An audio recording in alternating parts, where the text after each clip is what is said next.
사도행전 8장 14절부터 17절까지 말씀 같이 읽습니다. 예루살렘에 있는 사도들이 사마리아도 하나님의 말씀을 받았다 함을 듣고 베드로와 요한을 보내매 그들이 내려가서 저희를 위하여 성령 받기를 기도하니 이는 아직 한 사람에게도 성령 내리신 일이 없고 오직 주 예수의 이름으로 세례만 받을 뿐이로라. 아멘. 17절 이에 두 사도가 저희에게 안수하며 성령을 받는지라. 교회적으로 한국교회나 전세계 교회나 이 잘못된 어떤 성경 해석은 참 뿌리 깊게 많이 내려 있습니다. 그 가운데 특별히 장로교가 잘못 성경을 해석하는 것은 성령님에 대한 건 참 잘못 이렇게 해석합니다. 그래도 1800년도 후반에는 장로교에서 아레토레라는 어떤 대단한 하나님의 사람이 나서 성령 하나님에 대한 바른 말씀들을 잘 가르쳐 주어서 정말 교회적으로 전 세계 교회 하나님의 교회에 큰 기여를 했습니다.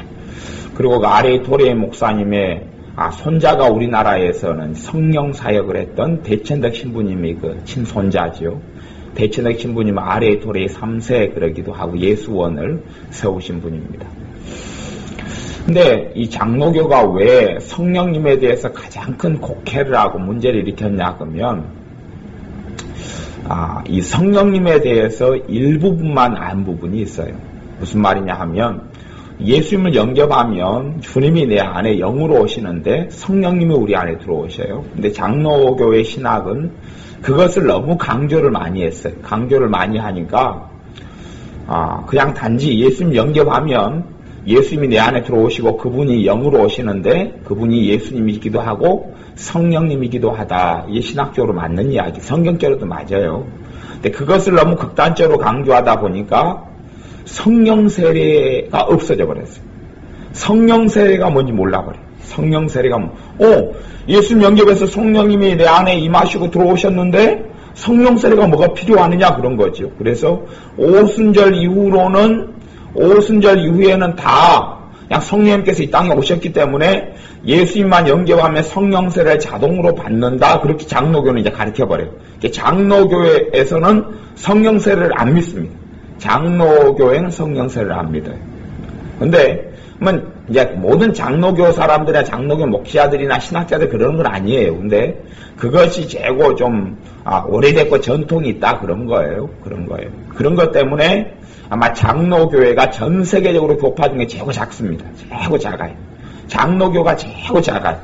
한국은 왜 이러느냐? 한국은 사실은 장로교긴 장로교인데 많이 섞였어요. 섞여서 순복음의 영향도 받고 기도운동도 많이 하고 성령운동도 많이 하고 그래요. 그러니까 아까 같이 불렀던 찬양 성신이여 불길 같은 성신이여 부른 것도 제가 예수님을 믿은 다음에 기도원에 많이 부흥집회가 참 그때 많았어요. 한 80년대 후반까지는 전 세계 우리나라는 굉장히 부흥집회가 많았어요. 기도원에서 부흥집회 계속 하면 항상 다녔던 것 같아. 모든 뜨거운 열심 있는 사람이 나무교회, 내교회, 기도원 계속 기도로 다녔어요. 그리고 저도 부흥집회에 가면은 아까 불렀던 177장은 굉장히 많이 불렀습니다. 계속. 근데 사실 성령님에 대해서는 방언도 하고 그러는데 성령님에 대해서는 잘 안 한다면 몰랐어요. 근데 그래도 막 불길 같은 성신이여 부르고 뜨거워지고 성령님이 역사하고 그랬어요.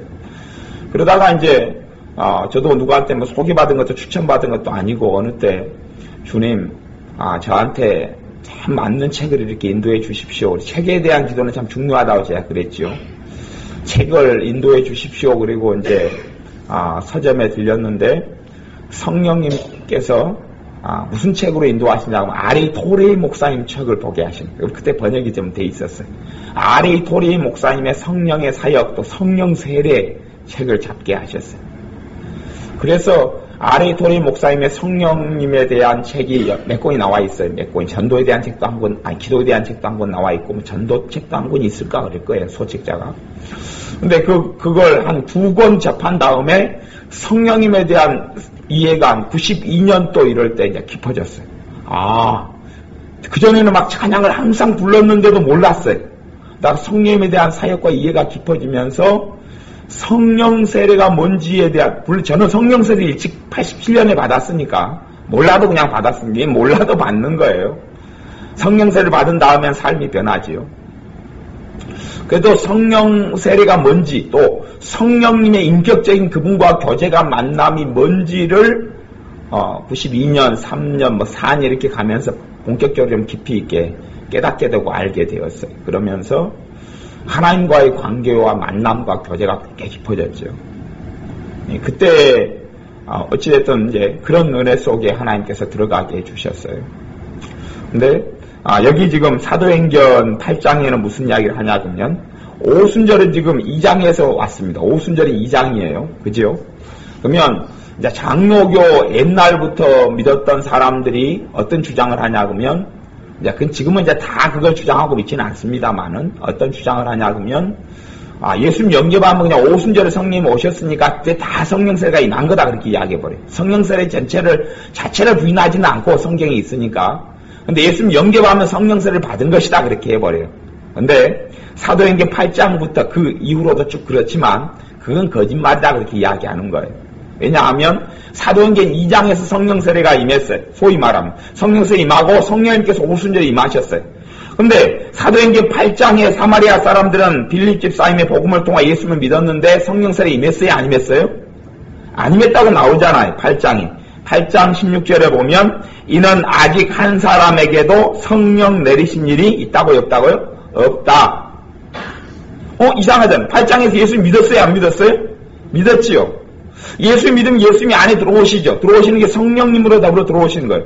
그러니까 여기서 성령 내리신 일이 없다 그 말은 성령님이 그들 안에 영으로 안 계신다 그런 이야기, 주님이 안 들어오셨다 그 이야기를 하는 게 아니에요.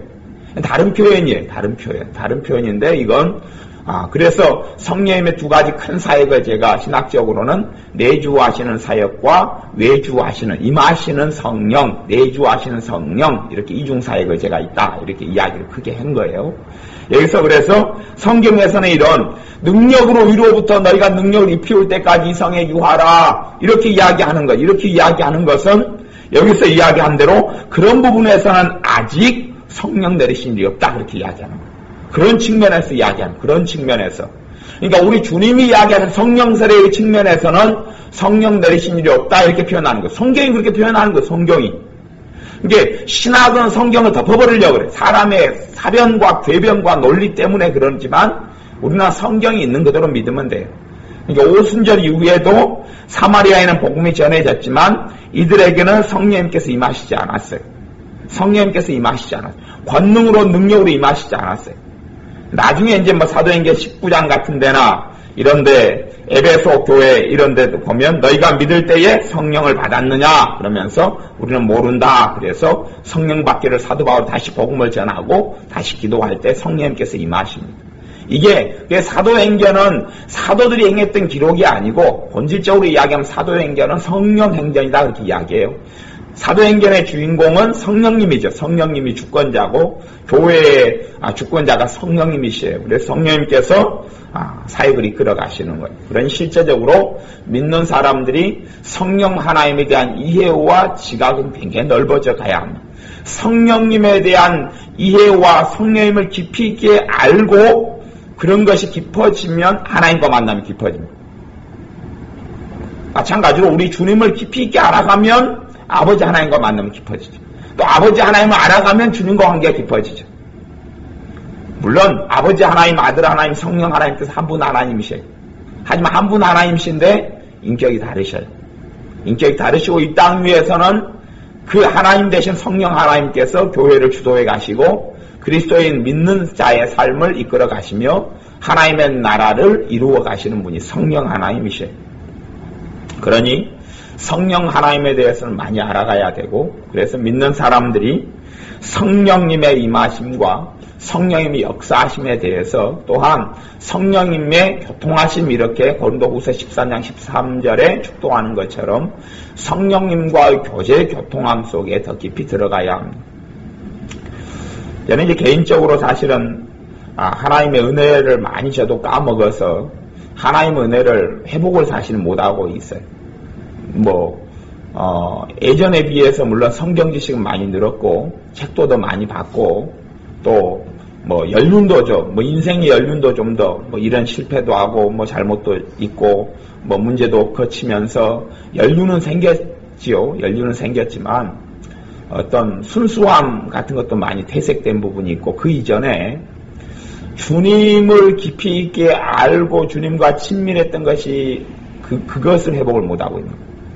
이게, 제가, 주님을 가장 깊이 있게, 친밀했던 때가 클라이막스가 제게 있어서는 95년이에요. 1995년. 이게 지금 제가 2010년이 돼서 벌써 15년이 흘렀는데, 이제 저는 꾸준히 주님을 깊이 있게 알아가. 주님을 87년에 교회야 더 어릴 때부터 다녔지만, 주님을 개인적으로 만난 87년 이후로는 주님을 계속 깊이 있게 알아가서 최고 정점에 이르렀을 때가 95년이에요. 95년에 주님을 가장 깊이 알고 정점에 이르렀다가, 거기서부터 하얀 곡선을 탄 거야. 하얀 곡선을 타요.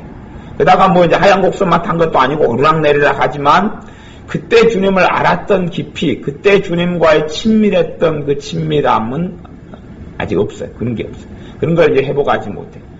그러니까 우리의 삶 속에서, 물론 이제 은사도 능력도 많이 받고, 누리고 해야 합니다. 근데 무엇보다도 주님과의 친밀함 속에 들어가야 해요. 주님과의 친밀함 속에, 이게 사실은 주님께서, 그때 되면 성령님께서 하루에도 20개, 30개씩 말씀을 가르쳐 주시고, 그냥 20개, 30개, 50개 말씀을 가르쳐 주시고, 하여튼 어떤 면으로 솔직히 이야기하면 좀 애연이 좀 웃을 정도로, 솔직히. 은사는 우스운 건 아닌데, 은사가 굉장히 좀 낮은 차원이라는 것을 많이 느끼는 거예요. 성령님과 교제하다 보면. 근데 그런 것들이 그런 은혜들이 많이 소멸돼 가고, 사라져 가고, 깊은 주님은 사실은 은사 이전에, 그 사랑하는 주님으로부터 많이 멀어진 거죠. 많이 떨어지고 많이 멀어진 거예요. 근데 그런 건 잘 회복이 안 되는 것 같아요. 친밀함이라는 것은, 그래서 제가, 주일날 하나님의 용서라는 부분으로 해서 용서가 쉽지 않다 이렇게 이야기하는 것도 사실은 그것은 깊이 들어가면요, 하나님과의 관계와 친밀함과 연결되어 있어요. 내가 죄를 많이 짓고 하나님과 멀어졌어요. 10년간 예를 들어 멀어졌어요. 그리고 주님 10년 동안 지은 죄를 회개합니다. 그때 10년 전에 주님과 친밀함으로 들어가요? 못 들어가요? 절대 못 들어갑니다. 그건 사실은 주님의 용서가 제대로 이루어지지 않았다 그런 이야기를 하는 거예요. 뭐라고 이야기해도 친밀함 속에 못 들어갑니다. 친밀함 속에 못 들어가요. 다시 친밀함 속에 들어가려면 다시 과거로 회귀가 아니라 다시 한 걸음 한 걸음 다시 새 삶을 살아가는 수밖에 없어요. 내가 그분을 한 걸음 한 걸음 가까이 하고 한 걸음 한 걸음 친밀히 하고 그렇게 될 수밖에 없어요. 그러니 주님과 친밀할 때에 깊이 알았던 그 주님에 대해서 이제 모르게 됐어요. 이게 성경 지식도 많아지고 영적 체험도 사실은 그 이후로 훨씬 많아졌죠. 그 이후로가 훨씬 많아지고 95년도도 제가 설교를 하면 설교를 못한 설교는 아니고 설교를 많이 하고 예배도 많이 드리고 이렇게 살았어도 사실은 지금 설교하는 것이 훨씬 더 잘하죠. 그런 면에 있어서는. 그럼에도 불구하고 주님에 대해서 아는 것은 친밀함을 잃어버리면 아는 것도 잃어버립니다. 친밀함을 잃어버리면 주님을 아는 것도 잃어버립니다. 친밀함은 거의 많이 소멸되고 사라져서 주님에 대해서 지식적으로는 말할 수 있어도 그 친밀함은요, 그냥 이게 설명이 불가한 영역이어서 주님에 대해서 친밀함이 멀어져 버리면 이제 주님을 잘 모르는 거예요. 몰라요. 주님을 안다 그렇게 이야기할 때에 지식도, 성경 지식도 반드시 바탕이 돼야 합니다만은, 하나님 말씀 아는 것도 바탕이 돼야 합니다만은, 하나님 말씀이 마음속에 들어와서 정확하게 성경 구절 몇 장 몇 절에 뭐가 있다 그런 것까지는 몰라도 되고요. 그러니까 몰라도 되지만 하나님 말씀이 내 안에 들어와 있어서 성령님께서 말씀을 통해 사용하셔야 돼요. 우리가 초대교회 같은 데는 성경을 안 가지고 있었어요. 그러니까 초대교회 때는 뭐 책이라는 게 없었어요. 책이라는 게 만들어진 지가 초대교회 이후로 1000년 지나서 만들어요. 1000년 지나서.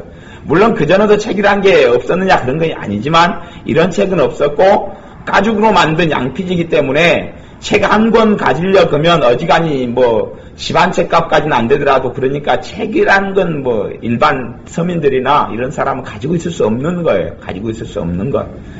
그러니 믿는 모든 사람들이 특별히 뭐 책을 가지고 있는 경우 케이스는 없고 성경책도 이런 게 가지고 있는 경우도 없고 하나님 말씀은 다 마음에 담아두는 거예요. 집중해가지고 귀로 듣고 마음에 담아둔 다 그 방법으로 신앙생활했고 하나님을 섬겼지 우리같이 좋은 시대에 살아서 오늘은 사도행전 8장에 뭐가 있나 들다보자 이렇게 될 수 있었던 게 아니에요. 자꾸 하나님 말씀을 안 잊어먹으려고 부단히 애를 쓰는 거예요. 안 잊어먹으려고. 그러니까 사도들은 주님께 직접 말씀을 들었잖아요. 배우고 알잖아요. 그래서 사도들이 말씀을 전해주면 그 주님이 한 말씀을 안 잊어먹으려고 계속 되새김질하는 거예요. 되새김질해. 계속 되새김질. 그거 잊어먹으면 안 돼. 그 생명같이. 그러니까 우리는 사실은 그런 열정과 그런 사모함은 없어요. 말씀을. 왜냐하면 그냥 기억 안 해도 되잖아요. 들다 보면 되잖아요. 펼쳐보면 되잖아요. 그래서 사실은 하나님의 말씀의 권능이 더 약해지고 더 사라진 이유도 그런 거예요. 그 간절함이 없는 거죠. 북한 사람은 성경 한 권 얻으려고 죽는 것을 무릅쓰고 그 두만강인가요? 하여튼 넘어와가지고 중국으로 와서 성경 한 권 얻어가면 다시 성경 가지고 그 땅으로 넘어간다고 그래. 그런 사람들도 종종 있는 것을 모퉁이 또 성교회 이상 목사님 간증이나 이런 말씀을 들어보면 그런 이야기를 종종 합니다. 그만큼 말씀에 대한 간절함과 사모함이 대단하다는 거지요. 그러니 어떨 때는 먹는 식량 때문에 중국에 넘어와서 성경책을 또 잡히면 바로 그냥 걸려 들어가니까 성경은 못 가져가서 거기서 성경을 많이 읽고 애워가지고 들어간다. 애워가지고 들어가서 왜? 거기선 성경을 구하고 볼 수가 없으니까 하나님 말씀을 잊어버렸잖아. 들을 수가 없으니까. 그러니까 대신 많이 안무송하고 애워가지고 마음속에 되새김질을 계속 애가 안 잊어먹으려고 그렇게 들어가서 그 말씀으로 생명의 양식을 먹고 살아간다고 그렇게 이야기해요. 우리의 삶 가운데 정말 중요하신 분은 성령.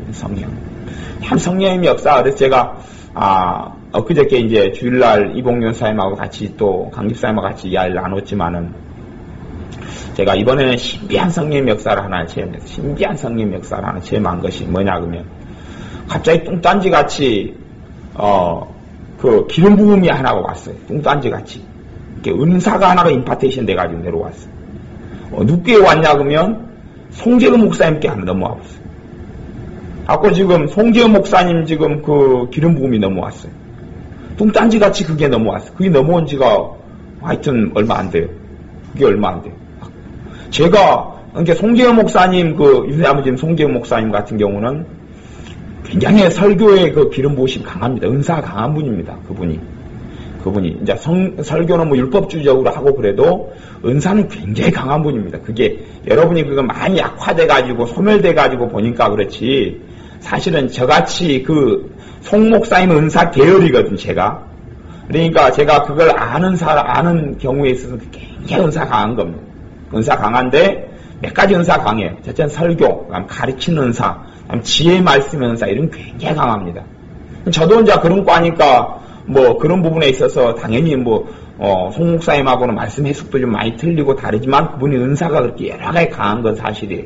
근데 제가 그 은사를 사모하지도 않고 바라지도 않고 아무 생각 없이 이렇게 갔는데 이번에 확 드러나버린 것이 순천의 부흥 집회 인도하고 온 다음에 확 드러나 버렸어요. 확 드러나가지고 그 은사가 넘어와 버렸어요. 그러니까 이제 좀 많은 것이 이해가 되는 부분이 있어요. 예를 들어서 조영기 목사님 설교를 하시면 조영기 목사님 흉내를 많이 내잖아요. 후계자들 이런 분들은 조영기 목사님 흉내를 굉장히 많이 냅니다. 근데 사실은 우리 흉내라고 알고 있잖아요. 흉내가 아니고 임파테이션이에요. 그게 은사가 내려오면 목소리가 이렇게 바뀌어버려요. 톤이 바뀌어버리고 흐름이 바뀌어버리고 행동거지가 이렇게 바뀌어버려요. 그렇게 바뀌어버려요. 임파테이션 됩니다. 그것이 이제 저도 이제 이번 경우를 겪기 전에는 그것을 아무 생각이 없었지만 흉내기지 않느냐, 그냥 존경하니까 존경하는 분을 닮아가는 것 아니냐, 그렇게 저도 생각을 했어요. 근데 제가 이번에 뚱딴지같이 그런 은사가 이렇게 흘렀다고 와버리니까요. 아무 이유 없이, 까닭 없이.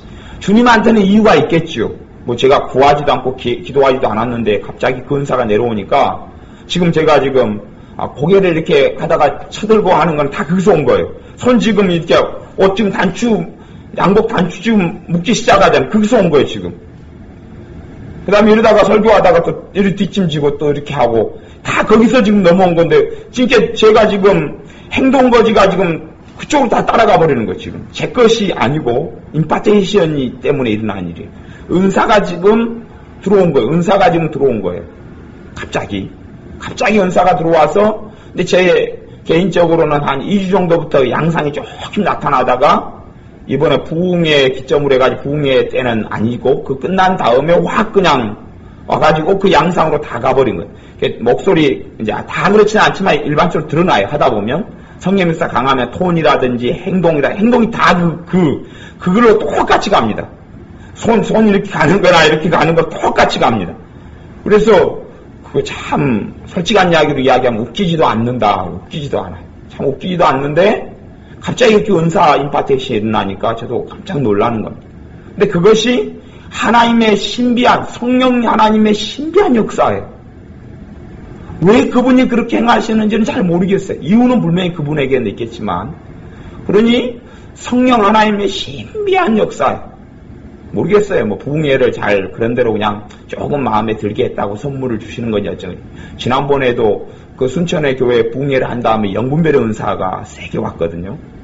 그러니까 이번도 그런 케이스인지 하여튼 수고했다고 그러는 케이스인지 몰라도 살아계신 하나님의 참 이상한 역사를 체험합니다. 겪고 있어요. 지금 그렇게 며칠 동안 심각하게 겪고 있어요. 근데 우리가 그런 면에서 하나님은 우리의 삶 가운데 살아계신 분이고, 그리고 내 행동과 내 삶의 일거수일투족을 보시는 분이고, 그리고 내가 주님을 사랑하고 주님께 나아가면 그분께서 내게 은혜와 은사를 베풀어 주시는 분이고, 실제적으로 뭐 임파테이션, 은사가 주님께로부터 갑자기 성령님께로부터 내려오고 그러는데 그런 이유도 있지요.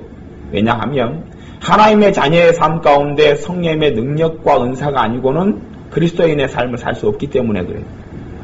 예전에 요한 웨슬러 목사님하고 그 동생 찰스 웨슬러 목사님이 미국에 선교하러 갔어요. 그분은 영국 사람들이잖아요. 인디언 선교를 하려고 배를 타고 갔어요. 근데 갑자기 배를 타고 가는데 풍랑이 일었죠. 풍랑이 일어서 막 나무배니까 뒤집어지고 엎어지고 막 이렇게 죽기 직전까지 간 거예요. 그래서 자기들은 선교사로 인디언 선교를 위해서 목숨을 버리려고 가는 자기들도 두려움에 떨었습니다. 죽을까봐. 그런데 같이 배에 탔던 사람들 가운데 모라비안 교도들이 있었어요. 모라비안 교도들. 그때의 경건주의로 하나님을 참 잘 섬겼던 교회사적으로 모라비안 교도들, 그 교파가 있어요. 제가 진덴도르프 백작 이야기를 잠깐 어제 했는데, 진덴도르프 백작이 이 모라비안 교도들을 자기 영지에 받아들여서 이 사람들 양육하고 먹였다가, 그 다음에 이 모라비안 교도들이 신앙의 자유를 찾아서 동일한 그 배를 타고 미국으로 넘어가고 있었어요. 그러고 있는데 풍랑이 일어서 죽게 되었는데, 그때 이 모라비안 교도는 대부분 농사꾼들입니다. 농사꾼들 다 그냥 평범한 사람들이에요. 평범한 땅 일구고 사는 그런 사람들이에요. 근데 이 사람들은 죽게 되는 지경에 있어서도 하등의 요동도 없었고 하등의 불안도 없었어요. 그리고 오히려 똑같이 찬양하고 똑같이 기뻐하고 똑같이 예배드리고 그러고 있었어요. 전혀 그것을 찰스 웨슬러와 요한 웨슬러 목사님이 그걸 봅니다. 나중에 이제 요한 웨슬러 목사님이 감리교를 만들죠. 그리고 전 세계적인 부흥의 주역이 됩니다만은 나중에 말씀 같은 것도 모라비안 교도들에게 가서 배우면서 성령님에 대해서 만나고 알고 변화가 됩니다. 그게 기점이 돼요. 기점. 변화의 이 시발점이 되는 것이 그 사건입니다. 근데 그분은 요한 웨슬러 목사님이 아마 하버드인가 웨일대 출신인가 뭐 그럴 거예요. 하버드는 미국에 있죠. 웨일대인가 그 그때 당시에 최고의 대학 출신이에요. 그러니까 자기는 무수히 많은 성경 지식이 있고 학문이 있고 그 다음에 신학을 했고 목사고 선교사고 헌신돼서 가고 그러는데 자기는 풍랑이는 속에서 둘러 떨어버리는데 저 보잘것없는 사람들, 저 농부들, 저 사람들은 누구간데 죽음의 위기 속에서 전혀 변함이 없느냐. 사실은 그 모라비안 교도들의 삶의 그것은 그들의 신앙의 문제지만 한 걸음 나아가면 그들에게서 역사하는 성령님의 능력 때문에 그렇습니다. 그들에게는 성령님의 역사하심이 있었기 때문에 그렇고 찰스 웨슬리나 요한 웨슬러 목사님에게 성령님의 역사 그때까지 없었기 때문에 그렇습니다. 자기 힘으로 살아가는 신앙생활이었고 모라비안 교도들의 삶에는 성령님의 역사와 권능과 능력이 있었기 때문에 그렇습니다. 어찌되었던 어떤 이유와 어떤 뭔가 있겠지만은 제게 성령님의 은사가 또 갑자기 그렇게 또 이게 지금 설교의 기름 부음 양상이 뭔지 저도 그까지는 잘 구분이 잘 안 돼요. 근데 하여튼 그 모양과 양상 그대로 넘어온 것은 제가 알겠는데 그것이 은사가 혼합돼 넘어왔는지 하여튼 어쩐 건지 그까지는 전혀 모르겠어요. 근데 그 신비한 성령의 역사인 건 아는데 왜 그렇게 되었느냐 그렇게 따지고 봤을 때는 한 가지 이유는 뭐 알 수가 있죠. 한 가지 이유는 그런 은사와 능력이 제게 필요하기 때문에 그러죠. 그게 아니면 주님을 제대로 수종들지 못하기 때문에 주님이 어느 때 어느 기회를 빌어가지고 성령님께서 주신 것이기도 할 거예요. 그게 첫째지요. 제가 필요가 없다면 그것이 필요 없어도 하나님을 영화롭게 할 수 있다면 제게 주시지 않았겠죠. 그러니 믿는 우리들은 반드시 알아야 합니다. 내 힘으로 살아갈 수 없고 내 권능과 내 능력으로 살아갈 수 없어. 대신 내가 아무리 달라고 그래도 그건 그분 마음이에요. 달라고 그래도 그분 마음이에요. 내가 무조건 달라고 좋은다고 주는 게 아니고 내가 준비돼야지 주시는 거죠. 내가 준비되고 내 그릇이 돼야지 주시는 거지. 그지 뭐 달라고 다 한다 해서 주시는 건 아니에요. 내가 준비되고 주님께서 주시는 그릇을 준비하고 그리고 있으면 내가 사실은 그럴 때는 일반적으로 달라고 안 해도 이렇게 저는 달라고 한 것이 아니니까 그렇게 올 수도 있고 또 달라고 해서 또 오는 경우도 있고 하지만 분명히 때가 되고 또 필요하고 그리고 마음이 주님 앞에 바르고 주님께 구하고 그러면 주님께서 그분의 은사와 능력을 더 나누어 주실 것이고 그를 통하여서 하나님을 영화롭게 하는 삶을 살 수 있습니다. 기도하겠습니다.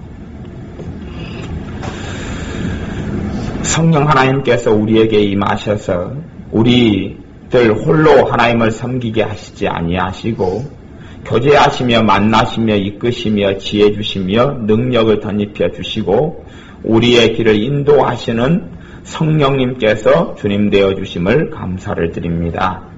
성령 하나님의 인도를 더 잘 받게 하여 주시고 성령님과의 깊은 만남과 사귐과 교제를 통하여 우리 주님과 아버지 하나님을 더 깊게 알게 하시며 하나님을 사랑하는 자녀들이 되게 축복하여 주옵소서.